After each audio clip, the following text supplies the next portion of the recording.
Okay. Okay, according to radio historian and theorist Tim Crook, radio and audio drama are always linked together, and audio drama is associated both with the theater before radio and with the internet age today. For Crook, there is no clear radio drama then audio drama sequence, nor is there a perfect distinction between the two. Moreover, making drama is the traditional vehicle through which audio media innovate new languages and sensibilities. So in this study, I'm using a combination of discourse analysis and conversations analysis to study the radio text and discover the different genres that form audio storytelling for children in two significant periods of Greek history. The research questions that emerge are the following. How has audio storytelling for children evolved in Greece since the 70s? And the second question is, in what ways has audio storytelling for children been influenced by the socio-political frame of its era? So the first radio show, I'm going to begin with today's 2020's radio show. It's called An Unusual Bookstore, and it is produced by the National Theatre of Northern Greece. This is in the form of a podcast. Mara Tsikara is the creator, she's an actress, but at the same time she's a producer. So it began on April 2021 and lasted 3 years until April 2024, covering all 24 letters of the Greek alphabet with an extra episode for Christmas. Each episode lasted approximately 30 minutes and was devoted to each letter of the alphabet, sharing a different story inspired by the particular letter. The episodes form a unique children's radio talk and keep the balance among radio documentary and radio fiction. The vast majority of the episodes build a narration flow that keeps track of the story of the 8 characters of the show. That is, that have different. They are different characters and they have a great variety, and is following the characters in their adventures to each letter.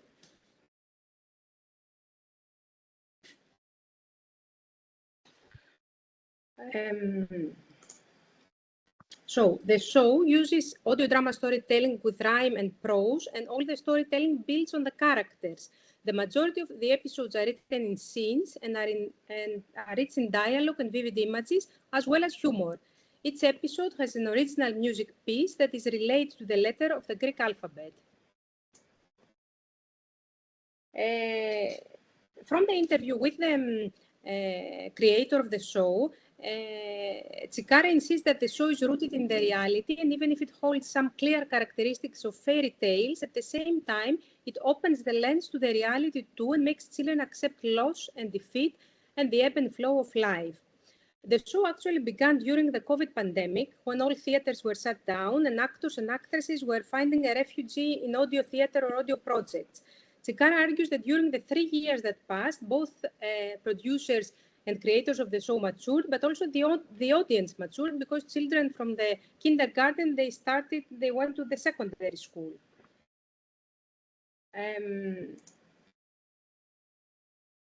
She also mentioned in her interview, you can see an extract here, that she had a need for all this to refer to another epoch as a focus of resistance for 2022. So she wanted to adjust this reality of the radio show to another time, another point in time.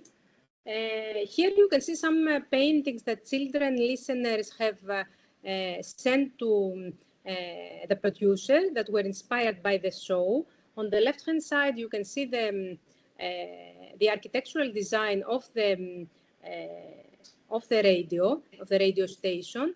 In front, you can see the entrance of the radio station, the office of the boss, the telephone, and on the other painting is a spider, is a character of the show that is actually the narrator of the show, and the kids just draw this character because it was her favorite. So the episode that I chose to study was the episode that was closer to the radio documentary.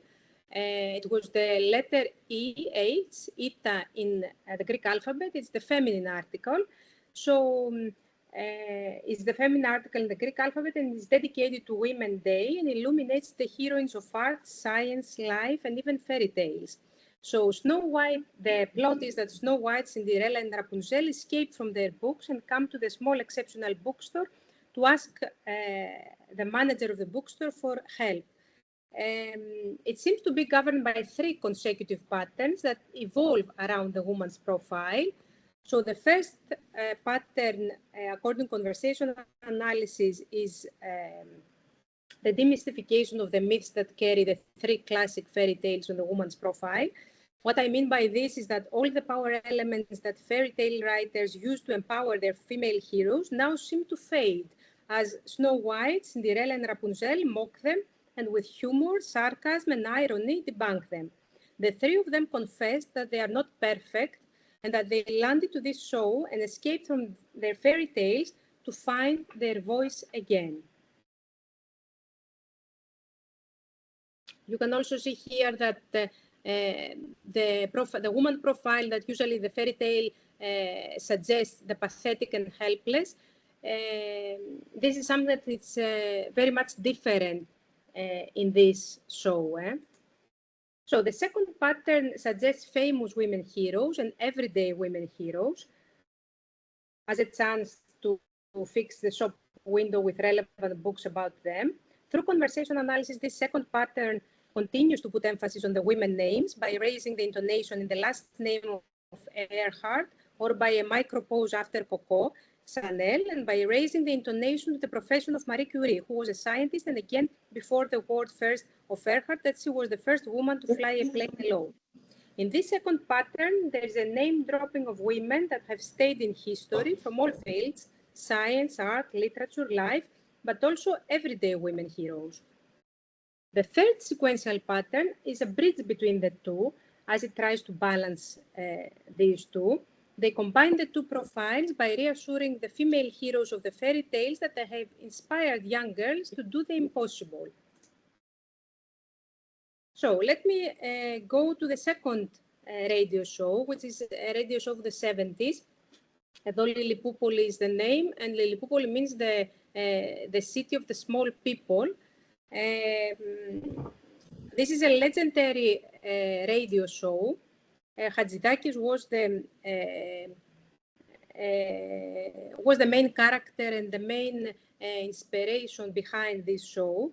It may have started as a children's radio show, but gradually became something else, the most remarkable collective artistic work created in Greece in the last 50 years. For the first time, such important creators have worked together harmoniously as one man and built a radio show overflowing with talent, poetry, ingenuity, and imagination, which is also due to the fact that Manos Hatzidakis was the director of the 3rd program of the Public Broadcasting Corporation of Greece. And if it wasn't for him, of course, the show wouldn't have lasted long. So the show started from December 1977 to May 1980. It is important to note that it started in the aftermath of dictatorship in Greece. 1974 was the end of the dictatorship in Greece, and in the dawn of the restoration of democracy with a conservative right-wing government. And as it is expected, there was a very strong tie and influence between the government and the Hellenic Public Broadcasting Corporation that the show was aired. In that respect, it can be argued that the show was a precursor of modern, free, and democratic child radio, and it actually planted the seeds for the blooming of a new era in children broadcast programs. Here you can see some photographs from the archive of the Hellenic Broadcasting Corporation from the recording of the show. In the left picture, you can see the actress, Sofia Theodosiadou. She was very well known in Greece, and she's the one that plays Brunhilda, which is the stepmother of Snow White in this episode that I studied.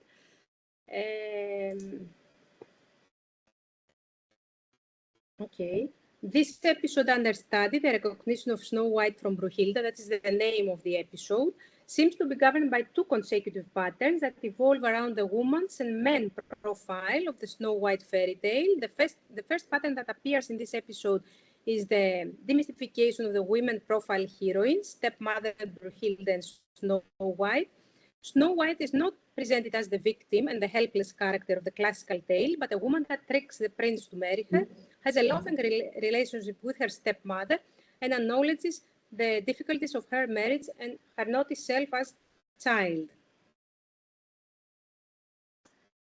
Here you can see an extract of the show. In the following extract, the loving relationship among Snow White and her stepmother Brunhilda is obvious, both from the content of the dialogue, but also due to conversation analysis. Snow White calls her my dear Brunhilda in a slower pace than the surrounding talk, and my sweet Brunhilda, stressing the preceding letter E. I'm not going to go into further details. Brunhilda, the stepmother, is presented as the mother figure, which is very much in contrast with what the classical fairy tale has told us. And in the second pattern, we have the demystification of the male character, the prince, who is presented as an arrogant liar, thoughtless, and frivolous. Following conversation analysis, it is pronounced louder than the surrounding words, the sudden misfortune that the princess was for Snow White's life, and Brunhilda put a lot of emphasis on that. Brunhilda describes him as clumsy, snobby, and megalomaniac. She also explains how bossy he is by pronouncing the verb force louder than the surrounding words. You can see in the extract. So in this particular episode that have been studied, classical fairy tales have been used as an opportunity to comment on women issues, and in particular women's rights, and highlight the degree to which women have been suppressed in the classical fairy tale of Snow White that exists in both episodes. It is crucial to note that in both shows are presented timeless reflections of the socio-political problems of Greek society, adapted for a children's audience. To succeed in that, both shows balance between fiction and reality to provoke the interest of children and form a much interesting and qualitative radio show. The differences lie, of course, on the soundscapes. As in the 70s, we didn't have such a plurality, variety of soundscapes. We have sound, but it has been put in a very impressive way inside the radio show. But of course, in the 70s, we didn't have all this digital transformation that is available today. Another difference between the two shows was that Eötvös Lillipouli was a show that witnessed the censorship because of the fact that it was very close to the aftermath of the dictatorship in Greece. So I'm going to close. Audio storytelling for children has been saved mainly by audio drama storytelling and accompanied by original music that has played a very crucial role. The combination of documentary and fiction is a characteristic that remains constant in both epochs, even if 50 years have passed since Eötvös Lillipouli. Current affairs and a range of contemporary socio-political issues seem to be the focus of the children's radio show. In this particular study, both episodes revolve around women's rights and re-establish the women profile of Snow White, but also Rapunzel and Cinderella in the most recent show. They actually reread the history of these classical fairy tales and decode the values and gender stereotypes of each epoch, and as a consequence, tell a different story than the classical fairy tale of the perfect and helpless heroine. They re-establish in the listener's consciousness a new profile of the female heroine of the classical tales. Thank you very much.